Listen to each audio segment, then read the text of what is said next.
Hi guys! Magandang gabi. Welcome back pa dito sa Gandara SRU channel for Showbiz Update. Andito na naman nga po akong muli nagbabalik. Ang nagmamaganda ninyo kachismosang Kim Pao. Wala na pong iba si Gandara upang magatid sa inyo ng latest update and fresh happenings patungkol kay Kim Chiu and Paolo Avellino.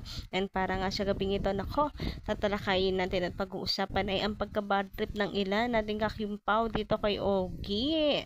Kasi naman may sinabi si Ogie na hindi po maganda sa tenga ng mga fans. Kasi bilang kapwa Kim Pao fan, kung talaga raw pong fan ng Kim Pao, dapat hindi daw gantong inaasal ni Ogie. Kasi panay naman daw siya ng sabi na siya ay fan ng Kim Pao, pero bakit hindi naman daw nararamdaman ngayon yung kanyang support sa Kim Pao. Sana patunayan naman daw may mga ganyan. Ano ba kasi yung sinabi ni Ogie? Pag-usapan nga natin yan. And of course, itong inilabas na video ng Kim Pao. So, ayan, si Derek Chad. Kitang-kita kung ano yung katotohanan. Pag-usapan po natin ang lahat ng yan. But before that, sa mga di pa nakaka-subscribe dito sa ating channel, baka po may bago lang na napabisita dito, ay i-click nyo na po yung subscribe button natin at notification bell na nandyan sa baba para mag-updated po kayo at ma-notify tuwing may bago tayong chick at balita hinggil sa Kim Pao. Basta po mga balita na may kinalaman kina Kim Chiu and Paolo Avellino, sagot na po natin yan. So, eto na nga, since nagsisimula na ang movie ng Kim Pao, ayan, di ba sinasabi nga ni Ogie Diaz na siya po ay fan nila Kim and Paolo, sana ay gumagawa rin siya ng paraan to promote the My Love Will Make You Disappear movie ng Kim Pao, or very excited na rin siya sa movie ng Kim Pao. Ganon, parang suporta ba? 'Di ba fan siya ng Kim Pao, sana daw po ay suportahan niya ito. Patunayan na supporter siya ni Kim and Paolo talaga at gustong-gusto niya yung love team ng dalawa. Ngunit bakit parang kabaliktaran naman daw? Sa halip na suporta yung ma-receive nila Kim and Paolo sa kanya, bakit parang hindi? Kabaliktaran. Kasi parang ikasisira pa ng movie ng Kim Pao sa mata ng mga casual viewers ang binibitawan niyang salita. So, parang sinasabi ba na ng mga Kim Pao fans na isang tabi muna yung vlogging, yung chismis pagdating sa Kim Pao. Kasi may project ngayon, yung iniidolo, yung hinahangaan. And nanggagaling naman sa kanya na gusto niya ang Kim Pao, fan siya ng Kim Pao. So why not help to promote the My Love Will Make You Disappear para kina Kim and Paolo? Hindi naman sa pamimilit ang pag-uubliga, patunayan lang talaga na fan ni Kim and Paolo sa pamamagitan ng wag ilagay sa alanganin sila Kim and Paolo Avellino. 'Di ba? Isang tabi muna pagiging chismis reporter, maging fanay muna, lalo na't may movie ang sinasabing iniidolo niya na love team ang Kim Pao. Kaso wala parang pinapatunayan lang daw niya na talagang tama sila na hindi talaga siya fans at nakikisawsaw lang sa kasikatan ng Kim Pao para meron siyang maichismis parati at mai-content. Dahil kung fan siya ng Kim Pao, hindi siya gagawa ng mga or magsasalita ng mga bagay na makakaapekto sa Kim Pao's movie.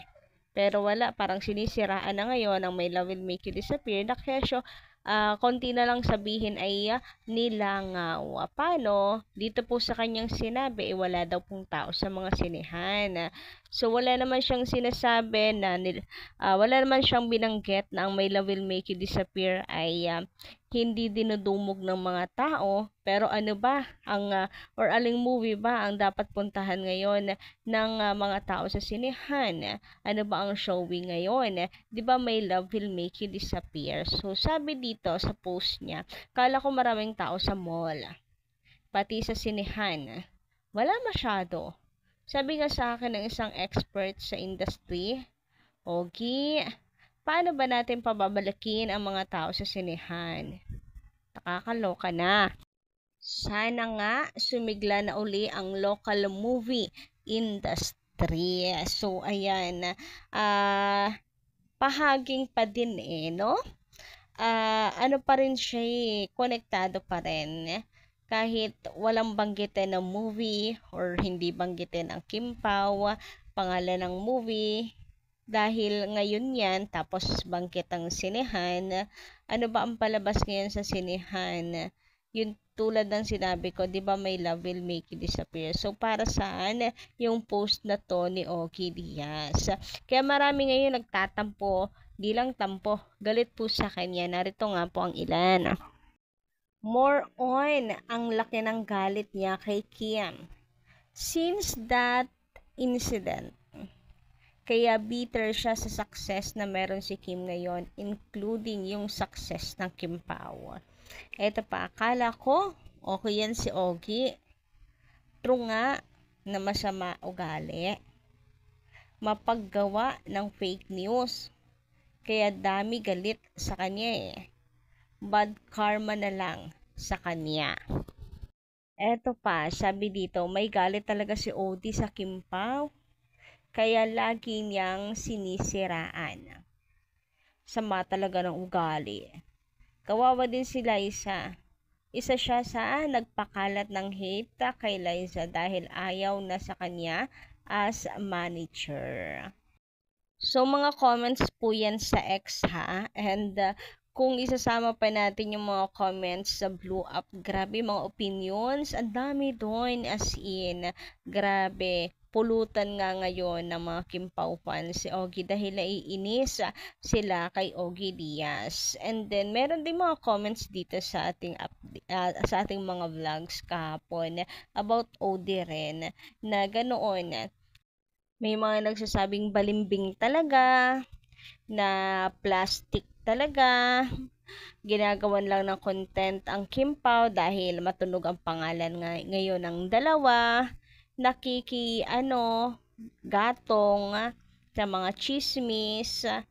So, mga ganyang comments, hate comments yung natatanggap ni Odie from Kim Pao fans kasi nasasaktan daw sila. Sasabihin daw kasi niya na Kim Pao fans siya, pero bakit hindi naman nararamdaman? Dapat nga katuwang din daw siya sa pagpopromote at hindi siya magsasalita ng anumang makakasira sa Kim Pao. Pero parang pinapatunayan nga lang daw niya na balimbing siya. Anyway, dito naman tayo sa pampag-good vibes natin. Ayan, syempre dapat di mawala ang good vibes para balanse lang ang ating buhay. So, eto na nga yun. Inilabas na nga po ang video. Ayan, natawa ako kasi, naalala ko kasi yung sagot ni Paula Avellino, kaya natawa ako bigla nung napanood ko yung video na to. At the same time, kinilig rin. Eto nga, sabi dito, so alam na hanggang saan lang. Hanggang saan lang dapat yung kiss. Mukhang hindi talaga narinig ng Kim Pao yung cut at nagtuloy-tuloy silang dalawa. Hoy, grabehan naman. Kiss kung kiss. Moment naman kasi yan ng Kim Pao direct. Bakit mo naman kasi kinakat? Dapat ang sigaw mo, sige lang, ipagpatuloy nyo lang yan hanggang gabi. Ganon, charot lang.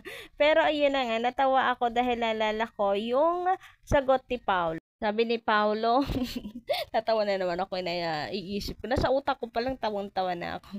Sabi ni Paolo, basta kami, tumusunod lang kami sa utos ni Derek. Cut yung utos ni Derek, di ba, Paolo? Bakit di niya sinunod? Yun totoo, charot. Akala ko ba sinusunod si Derek? Mukhang hindi naman niloloko mo kami.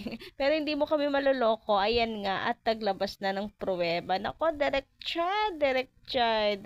More bookingan pa, please. Sige lang.